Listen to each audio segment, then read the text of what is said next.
भैया गूगल ने फिर से तबाही मचा दी है एआई स्पेस के अंदर. So now you can build rag with the Gemini APIs directly. So firstly what is rag? So let's say you have these 500 GBs of file जिसके अंदर तुम्हारी कंपनी का डेटा स्पेसिफिक है कुछ. तो एलएलएम मॉडल तो उन पर ट्रेन नहीं हुआ है, तो तुम्हें उसको वो कॉन्टेक्स्ट प्रोवाइड करना पड़ेगा अगर तुम्हें उन फाइल्स में कुछ सर्च करना है. तो उसके लिए क्या होता है कि फर्स्टली तुम उन फाइल्स को चंक करते हो on basis of some strategy. Then उन चंक्स को तुम पास करते हो फ्रॉम वेरियस वेक्टर एम्बेडिंग्स ताकि उन टेक्स्ट को वो वेक्टर्स में कन्वर्ट कर दे, और फिर उन वेक्टर्स को तुम वेक्टर डेटाबेस के अंदर स्टोर करते हो.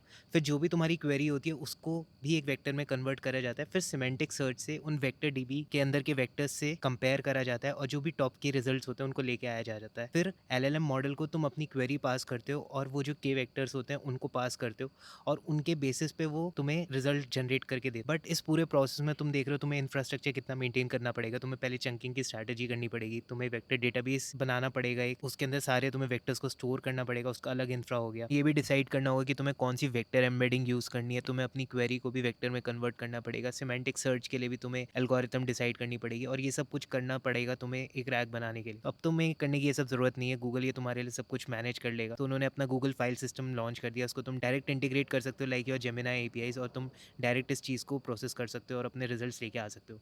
बाकी let me know your thoughts in the comments. Bye.